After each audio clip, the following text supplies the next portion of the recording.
नमस्कार, उत्तराखंड समाचार में आपका स्वागत है। मैं नूतन वरुण। सबसे पहले मुख्य समाचार।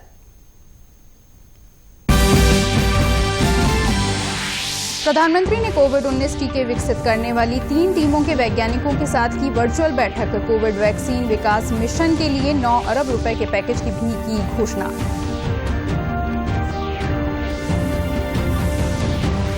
प्रदेश में कोरोना के बढ़ते मामलों को देखते हुए नई गाइडलाइंस जारी। राज्य में आने के लिए पंजीकरण कराना जरूरी। हॉल में आयोजन पर अधिकतम 100 लोगों को शामिल होने की अनुमति।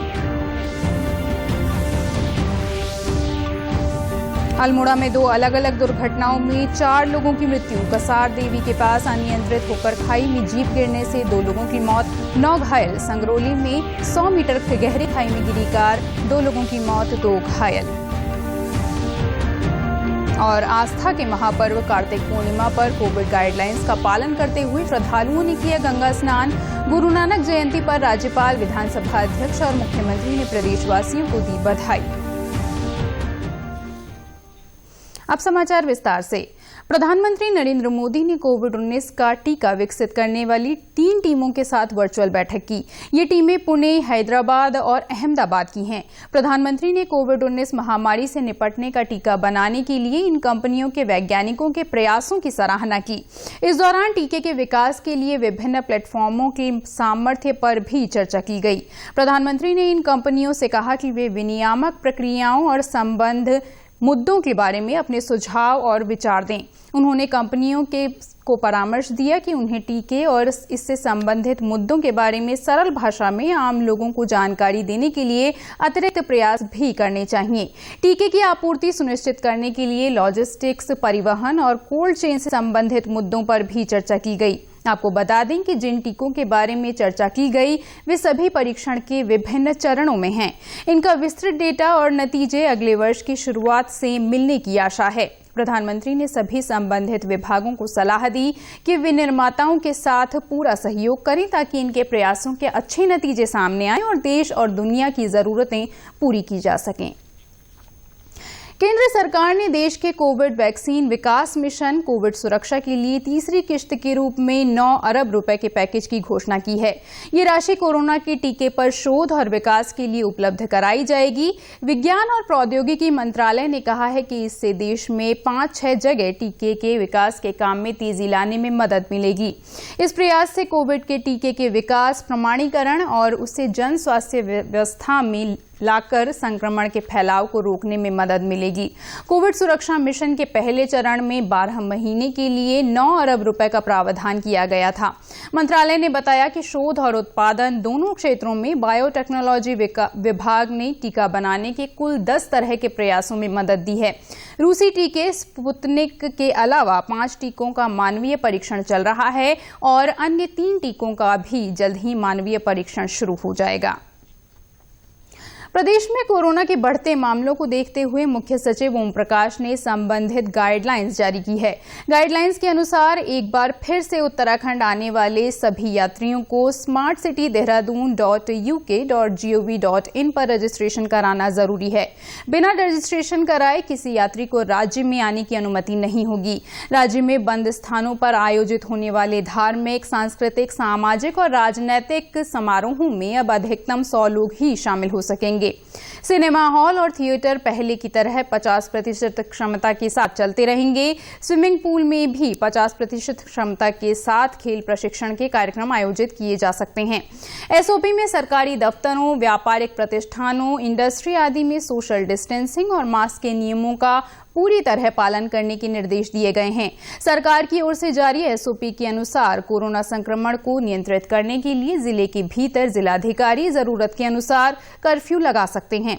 कर्फ्यू पूरे जिले में लगाया जाएगा या किसी निश्चित क्षेत्र में ये जिलाधिकारी ही तय करेंगे। संक्रमण रोकने के लिए रात का कर्फ्यू भी लगाया जा सकता है। हालांकि जिला प्रशासन को लॉकडाउन लगाने का अधिकार नहीं दिया गया है। एसओपी के अनुसार राज्य के border, check post, railway station, airport आदि स्थानों पर यात्रियों की थर्मल स्क्रीनिंग की जाएगी। इस दौरान किसी यात्री में कोरोना के लक्षण दिखाई देने पर एंटीजन जांच की जाएगी। रिपोर्ट पॉजिटिव आने पर कोविड मानकों के अनुसार इलाज या होम आइसोलेशन की व्यवस्था की जाएगी। पर्यटकों को कोरोना जांच की नेगेटिव रिपोर्ट लाने की आवश्यकता नहीं होगी। प्रधानमंत्री नरेंद्र मोदी ने देश के किसानों को आश्वस्त किया है कि नए कृषि कानून उनके फायदे के लिए लाए गए हैं। उन्होंने कहा कि सरकार किसानों को नए बाजार के अवसर उपलब्ध कराने के साथ ही मंडी सिस्टम को भी मजबूती प्रदान करना चाहती है। प्रधानमंत्री ने कहा कि सरकार साफ नीयत से काम कर रही है और किसान देश को आत्मनिर्भर भारत अभियान में आगे बढ़ाएंगे। आज अपने संसदीय क्षेत्र वाराणसी पहुंचे प्रधानमंत्री ने कहा कि नए कृषि कानून को लेकर गलत भ्रांतियां फैलाई जा रही हैं। उन्होंने कहा कि किसानों को अपने उत्पाद बाजार में बेचने का मौका मिलना चाहिए। पहले किसान बाजार तक नहीं पहुंच पाते थे, लेकिन नए कानून द्वारा उन्हें अपने उत्पाद बेचने के कई विकल्प मिल सकेंगे। प्रधानमंत्री ने कहा कि किसानों को नए कानून का डर केवल इसलिए है क्योंकि उन्हें पुरानी सरकारों से धोखा मिला है। अल्मोड़ा जिले में 2 अलग अलग दुर्घटनाओं में 4 लोगों की मृत्यु हो गई। प्राप्त जानकारी के अनुसार आज सुबह बागेश्वर जनपद से हल्द्वानी की ओर आ रहे एक वाहन के कसार देवी अल्मोड़ा के पास अनियंत्रित होकर खाई में गिर जाने से 2 लोगों की मौके पर ही मौत हो गई, जबकि 9 अन्य यात्री घायल हो गए। घायलों को जिला चिकित्सालय अल्मोड़ा में उपचार के लिए भर्ती कराया गया है। दूसरी दुर्घटना जैंती तहसील के संगरोली मोटर मार्ग पर कल देर रात हुई। जानकारी के अनुसार देर रात एक वाहन संगरोली में अनियंत्रित होने से 100 मीटर गहरी खाई में गिर गया, जिसमें 4 लोग सवार थे। हादसे में 2 लोगों की मौके पर ही मृत्यु हो गई, जबकि 2 अन्य घायल हो गए। घायलों को जैंती प्राथमिक स्वास्थ्य केंद्र में इलाज के लिए भर्ती कराया गया है। उत्तराखंड से राज्यसभा के लिए निर्वाचित वरिष्ठ भाजपा नेता नरेश बंसल ने आज राज्यसभा में सदस्यता की शपथ ग्रहण की। उपराष्ट्रपति और सभापति राज्यसभा एम वेंकैया नायडू द्वारा अन्य निर्वाचित सदस्यों के साथ ही नरेश बंसल को भी सदस्यता की शपथ दिलाई गई। उत्तराखंड श्री नरेश बंसल। मैं नरेश बंसल, जो राज्यसभा का सदस्य निर्वाचित हुआ हूं, ईश्वर की शपथ लेता हूं कि मैं विधि द्वारा स्थापित भारत के संविधान के प्रति सच्ची श्रद्धा और निष्ठा रखूंगा। मैं भारत की प्रभुता और अखंडता अक्षुण्ण रखूंगा तथा जिस पद को मैं ग्रहण करने वाला हूं, उसके कर्तव्यों का श्रद्धापूर्वक निर्वहन करूंगा।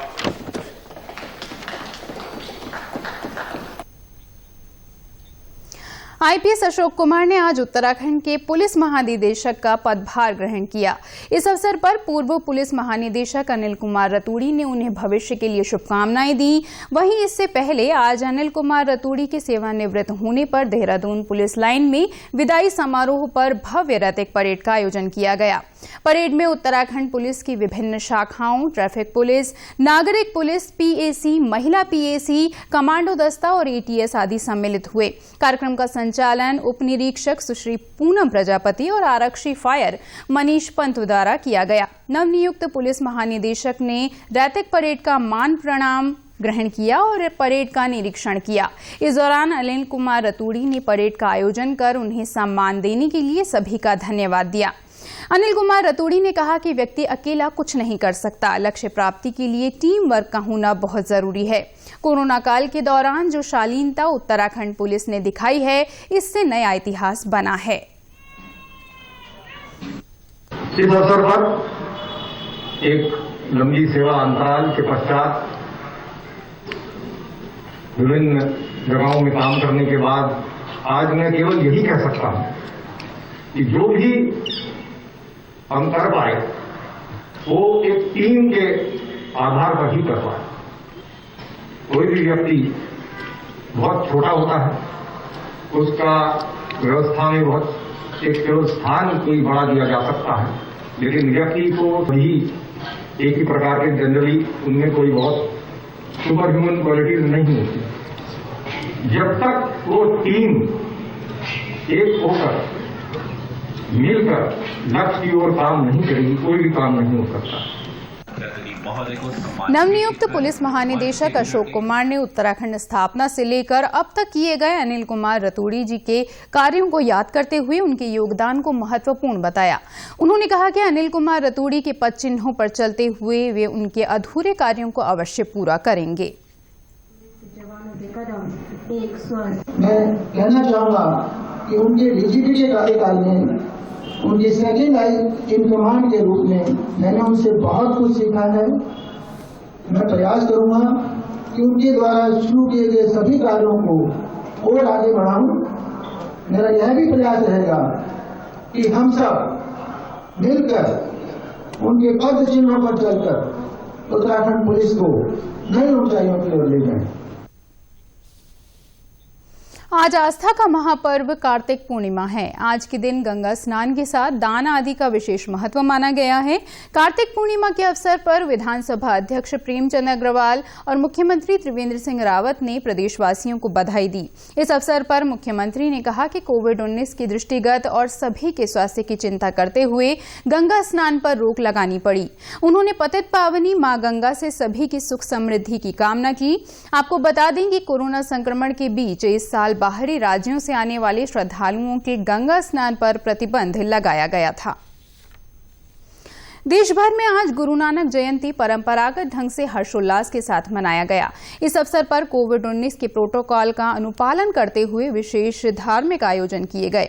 इस अवसर पर प्रदेश की राज्यपाल बेबी रानी मौर्य, विधानसभा अध्यक्ष प्रेमचंद अग्रवाल और मुख्यमंत्री त्रिवेंद्र सिंह रावत ने प्रदेशवासियों को गुरु पर्व की बधाई और शुभकामनाएं दी। मुख्यमंत्री त्रिवेंद्र सिंह रावत ने कहा कि गुरु नानक जी ने समाज की बुराइयों को दूर करने के लिए उपदेशों के माध्यम से लोगों को जागरूक किया। गुरु नानक देव ने जनता को समानता और भाईचारे का भी संदेश दिया। मुख्यमंत्री ने कहा कि गुरु नानक देव जी ने प्रेम, सामाजिक समरसता और शांति के मार्ग पर चलने का संदेश दिया है। मुख्यमंत्री ने इस अवसर पर प्रदेशवासियों के जीवन में खुशहाली और समृद्धि की कामना की। गुरु नानक जयंती के अवसर पर विधानसभा अध्यक्ष प्रेमचंद अग्रवाल ने गुरु सिंह सभा ऋषिकेश के गुरुद्वारे में जाकर माथा टेका और प्रदेश की खुशहाली की कामना की।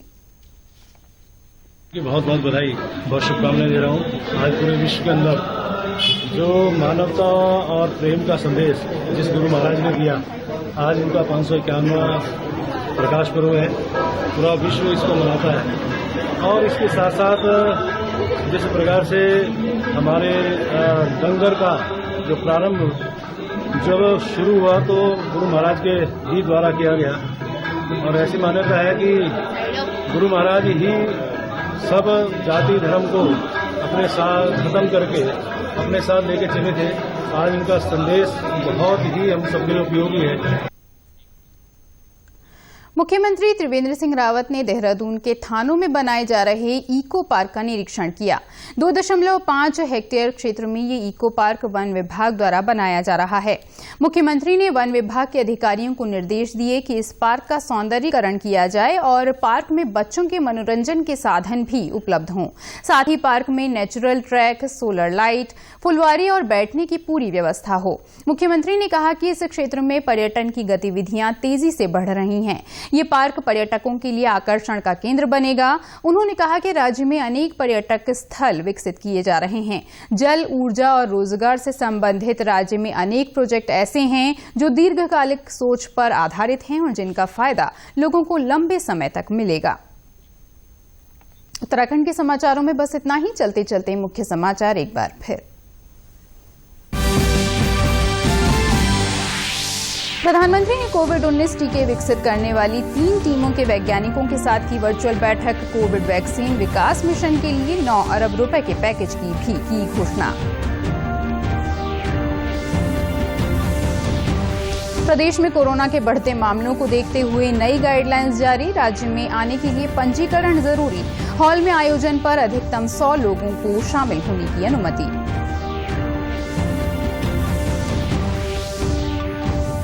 अल्मोड़ा में 2 अलग अलग दुर्घटनाओं में 4 लोगों की मृत्यु। कसार देवी के पास अनियंत्रित होकर खाई में जीप गिरने से 2 लोगों की मौत, 9 घायल। संगरोली में 100 मीटर गहरी खाई में गिरी कार, 2 लोगों की मौत, 2 घायल।